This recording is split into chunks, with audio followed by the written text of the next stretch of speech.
عمران کی ایک عجیب سی عادت مجھے لگی تھی۔ میں جب تک عمران کے ساتھ نہ کر لیتی تھی مجھے کہیں بھی چین نہ ملتا تھا۔ یہ سلسلہ تب سے شروع ہوا تھا جب میں کالج میں پڑھا کرتی تھی۔ وہیں پر عمران اور میری محبت کا آغاز ہوا تھا۔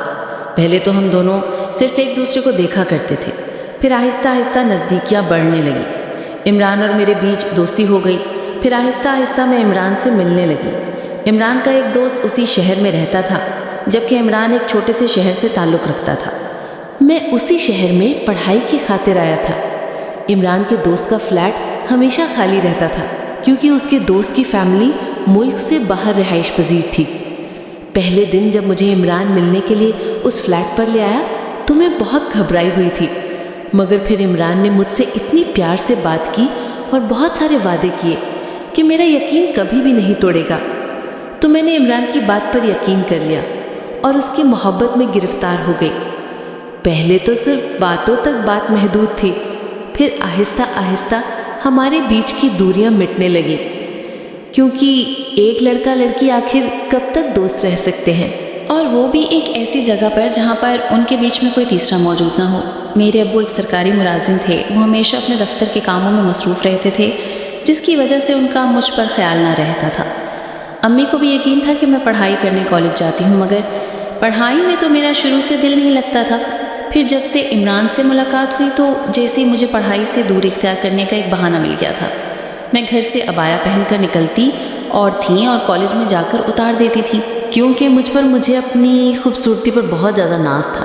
عمران شکل صورت کا بہت خوبصورت تھا اور اس کی شکل صورت سے متاثر ہو کر میں اس کے پیار میں مبتلا ہوئی تھی۔ پھر ایک دن عمران نے مجھے ملنے کی آفر کی تو میں نے حامی بھر لی۔ پھر عمران نے مجھے اپنی دوست کے گھر فلیٹ پر لے آیا۔ یہ فلیٹ بالکل خالی تھا اور ایسا محسوس ہو رہا تھا جیسے یہاں پر کوئی بھی نہیں رہتا ہے۔ پھر عمران نے بتایا یہ میرے دوست کا فلیٹ ہے، وہ صبح یہاں سے نکل جاتا ہے اور اس کی ایک چابی میرے پاس رہتی ہے۔ پھر عمران اور میں نے کافی ساری باتیں کی۔ عمران بہت ساری چیزیں میرے کھانے کے لیے لے کر آیا، ہم دونوں نے مل کر وہ کھائیں۔ آہستہ آہستہ بہت دن گزرنے لگے اور ہماری ملاقاتیں مزید طویل ہو گئیں۔ پھر ایک دن عمران نے مجھ سے کہا کہ آخر ہم کب تک یوں ہی ملتے رہیں گے اور صرف باتیں کرتے رہیں گے۔ مجھے عمران کی محبت میں کچھ نہ پتہ چلا کہ میں اس فلیٹ کے بیڈ روم میں عمران کے ساتھ چلی گئی اور ہماری شرم و حیا کی ساری دیواریں گر چکی تھیں۔ یہ سب کرتے ہوئے مجھے ذرا بھی خوف نہ آتا تھا، کیونکہ میں عمران سے بہت زیادہ محبت کرنے لگی تھی اور مجھے پکا یقین تھا کہ عمران مجھ سے ہی شادی کرے گا۔ آج نہیں تو کل مجھے عمران کا ہونا ہی تھا، تو اس لیے میں اپنی جوانی کے دن برباد نہیں کرنا چاہتی تھی اور یوں گھٹ گھٹ کر اپنی خواہشات کو نہیں دبانا چاہتی تھی۔ پھر ہم دونوں نے باری باری شاور لیا اور اب میں پوری طرح سے عمران کی ہو چکی تھی۔ اب تو اکثر یہ ہونے لگا تھا کہ عمران کالج سے سیدھا مجھے اس فلیٹ پر لے کر آتا اور ہم مل کر مستیاں کرتے رہتے تھے، اور پھر شاور لے کر عمران مجھے گھر لے آتا تھا۔ ایک دن جب امی نے میرے بال گیلے دیکھے تو ان کو مجھ پر تھوڑا سا شک ہوا۔ ہم دونوں کو ملتے ہوئے 3 ماہ کا عرصہ گزر چکا تھا اور پھر وقت کا پتہ ہی نہ چلا تھا۔ عمران کے ساتھ مجھے بہت زیادہ سکون محسوس ہوتا تھا اور میں زندگی کی بہاروں سے لطف اندوز ہوتی تھی۔ مجھے اپنے دونوں جہان عمران میں ہی دکھائی دیتے تھے۔ اب میں کسی صورت عمران سے دوری برداشت نہیں کر پاتی تھی اور شام کے وقت کسی دوست کا بہانہ کر کے عمران کے پاس اس فلیٹ میں چلی جایا کرتی تھی۔ آج جب امی نے میرے گیلے بال دیکھے تو ان کو مجھ پر شک ہونے لگا۔ پھر امی نے مجھ سے کہا کہ تم نے یہ شاور کہاں پر لیا ہے، تم تو کالج گئی تھی۔ پھر میں نے امی سے بہانہ کر دیا کہ راستے میں بہت زیادہ گرمی تھی، تو میں نے سر پر یہ پانی کی بوتل انڈیل دی اور اپنے سر کو تھوڑا سا پانی لگا لیا، جس کی وجہ سے گرمی کی شدت کم ہو گئی تھی۔ پھر میں اگلے دن بہت زیادہ پریشان ہو گئی تھی۔ جب میں نے عمران کو یہ بات بتائی کہ اب تمہیں میرے گھر رشتہ بھیج دینا چاہیے، تو عمران کے چہرے کا رنگ فاق ہونے لگا تھا۔ اس نے مجھ سے کہا کہ چلو فلیٹ پر چل کر بات کرتے ہیں۔ پھر وہ مجھے اپنے ساتھ بائک پر بٹھا کر فلیٹ پر لے آیا تو عمران کا دوست ہم سے پہلے ہی فلیٹ پر موجود تھا۔ دونوں ہم صوفے پر بیٹھ گئے۔ عمران کے دوست کے سامنے بہت مجھے عجیب محسوس ہو رہا تھا۔ وہ عجیب سی نظروں سے مجھے گھورے جا رہا تھا۔ مجھے اس کی نظروں سے کوفت ہونے لگی تھی۔ یوں تو میں حیا کی ساری حد پار چکی تھی، مگر میں نے صرف عمران کو ہی دیکھا تھا اور عمران نے مجھے دیکھا تھا۔ مجھے کسی دوسرے شخص کی عادت نہیں تھی، اس لیے مجھے عمران کے دوست کے سامنے بہت عجیب سا محسوس ہونے لگا تھا۔ یوں تو میں ایک عزت دار گھرانے کی لڑکی تھی، میں نے آج سے پہلے کسی بھی لڑکے کے ساتھ ایسے تعلقات قائم نہیں کیے تھے، مگر عمران کے ساتھ پچھلے 3 ماہ سے جو کچھ میں کرتی آ رہی تھی وہ کسی شریف لڑکی کے کام نہیں تھے۔ عمران اور میں ایک دوسرے کو ہر طرح سے اپنا لیا تھا۔ اور اب میں عمران کے بغیر ایک پل بھی نہیں رہ پا رہی تھی۔ اسی لیے میں نے عمران سے کہہ دیا تھا کہ وہ مجھ سے نکاح کر لے، جس پر عمران تھوڑا سا ہچکچایا تھا۔ پہلے تو عمران ہر وقت وہ اس سے شادی کی باتیں کیا کرتا تھا، مگر آج ہمارے تعلق کو 3 ماہ گزر گئے تھے اور ہم نے میاں بیوی کے سارے تعلقات بنا رکھے تھے، اور میری امی کو بھی مجھ پر شک ہونے لگا، تو میں نے عمران سے شادی کی بات کر لی۔ عمران مجھے فلیٹ پر لے آیا اور ابھی ہم چائے پی رہے تھے کہ عمران کے دوست نے عمران سے اشاروں میں کوئی بات کی۔ میں چائے کی سپ لینے لگی۔ عمران نے پہلے میری طرف دیکھا اور پھر اشاروں میں اپنے دوست کو کچھ کہا جو میری سمجھ سے بالکل بھی نہ آیا تھا۔ نہ جانے کیوں مجھے آج تھوڑا سا خوف محسوس ہونے لگا تھا۔ پھر کچھ ہی دیر بعد عمران نے مجھ سے کہا کہ آج میرا دوست یہاں ہے، ہم بیڈ روم میں نہیں چلتے، میں تمہیں گھر چھوڑ دیتا ہوں۔ عمران نے آج بغیر ہاتھ لگائے مجھے گھر چھوڑ دیا تھا، جبکہ آج سے پہلے ایسا کبھی نہیں ہوا تھا۔ مجھے عجیب سی بے چینی نے آن گھیر لیا تھا۔ مجھے عمران کی بہت ساری یاد ستا رہی تھی۔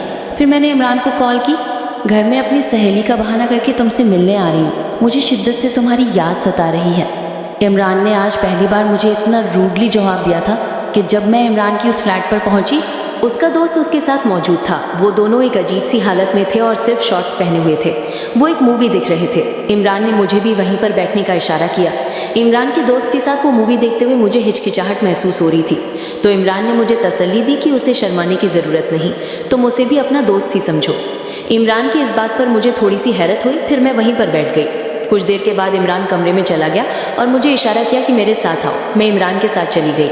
عمران نے اندر سے کنڈی لگائی اور ڈیلی روٹین کے مطابق عمران اور میں ایک دوسرے سے سکون حاصل کیا۔ جب عمران کا جی بھر گیا تو وہ اٹھ کے کھڑا ہوا۔ مجھ میں اٹھنے کی ہمت نہیں تھی، پر کچھ دیر بعد دروازہ دوبارہ کھولا تو میں ڈر گئی۔ جب عمران کا دوست اسی کمرے میں داخل ہوا، مگر میں ابھی اس حالت میں نہیں تھی کہ اٹھ کر اپنے کپڑے وغیرہ لے لیتی تھی۔ اچانک سے وہ بیڈ پر لگا اور میرے ساتھ وہ سب کچھ کرنے لگا جو ابھی عمران میرے ساتھ کر کے گیا تھا۔ میں چیخنے چلانے لگی، عمران کو بلانے لگی، مگر عمران واپس نہ آیا۔ اس کا دوست بڑی سختی کے ساتھ میرے ساتھ وہ سب کچھ کرنے لگا جو ابھی عمران میرے ساتھ کر کے گیا تھا۔ کچھ ہی دیر بعد پھر سے عمران واپس آیا تو میں رو رو کر اس کے گلے لگ گئی۔ اسے کہنے لگی کہ تمہارے دوست نے میرے ساتھ زبردستی یہ حرکت کی ہے۔ تو عمران مجھے تسلی دینے لگا کہ کچھ نہیں ہوتا، تم پریشان مت ہو، میں نے خود اسے اجازت دی تھی۔ آخر کو ہم کب سے اس کا فلیٹ استعمال کر رہے ہیں، کیا اس کا اتنا بھی حق نہیں بنتا ہم پر کہ ہم اس کو راضی کریں؟ مجھے عمران کی اس بات میں اندر سے توڑ کر رکھ دیا تھا۔ عمران میرے ذریعے اپنے دوست کو راضی کرنا چاہتا تھا تاکہ وہ اس کو اس فلیٹ پر رہنے کے لیے حامی بھر دے۔ میں عجیب سی کشمکش کا شکار ہو گئی تھی۔ اب عمران کے ساتھ اس کے دوست نے بھی جی بھر کے میرے ساتھ سب کچھ کیا تھا۔ جب میں گھر آئی تو میری طبیعت بڑی عجیب سی ہو رہی تھی۔ میں گھر آ کر سو گئی تھی۔ اگلے دن کالج جانے کو میرا دل نہیں کرتا رہا تھا۔ یوں ہی 2-3 دن گزر گئے۔ مجھے عمران نے یاد بھی نہیں کیا۔ میں نے اسے کال کی۔ شام کا وقت تھا، میں چائے پی رہی تھی جب عمران کی کال آئی کہ فلیٹ پر آؤ۔ میں نہ چاہتے ہوئے بھی اس کی محبت کے ہاتھوں مجبور ہو کر فلیٹ پر چلی گئی۔ اب عمران جی بھر کے مجھے حاصل کیا۔ جب اس کا دل بھر گیا تو اس کا دوست بھی اسی کمرے میں آ گیا اور اس نے بھی میرے ساتھ وہی سب کچھ کرنا شروع کر دیا۔ عمران نے مجھے سمجھا دیا تھا کہ اگر ہم اسے منع کریں گے تو یہ ہمیں فلیٹ پر رہنے اور ملنے نہیں دے گا، اس لیے تمہیں اس کے ساتھ یہی سب کچھ کرنا ہوگا۔ پھر روزانہ ہی ایسا ہونے لگا کہ وہ دونوں باری باری میرے ساتھ بھوک مٹاتے رہے اور میں ان کی بھوک مٹاتی رہی۔ اب مجھے اس چیز کی عادت سی ہو گئی تھی، اگر عمران اکیلا ہوتا تو مجھے اس کے ساتھ بالکل مزہ نہ آتا اور میں ان دونوں لڑکوں کی عادی بن چکی تھی۔ جب تک دونوں کو حاصل نہ کر لوں مجھے چین نہ ملتا تھا۔ اب عمران بھی بہت زیادہ خوش ہونے لگا تھا اور اس کا دوست بھی میرے ساتھ بہت خوش ہونے لگا تھا، اور جب بھی مجھے یہ لوگ فلیٹ پر بلاتے تو میں اپنی سہیلی کا بہانہ کر کے ان کے پاس چلی جاتی اور ہم تینوں مل کر ایک دوسرے کو خوب تسکین دیتے۔ جب بھی عمران تھک جاتا تو اس کا دوست عادل میرے پاس آ جاتا، اور جب تک عادل تھا تو عمران میرے پاس ہوتا، اور یہ سلسلہ آج تک اسی طرح سے چل رہا ہے۔ کیا دوستوں، آپ بھی کسی ایسی کہانی کے بارے میں جانتے ہیں؟ تو یہ کہانی میرے ساتھ ضرور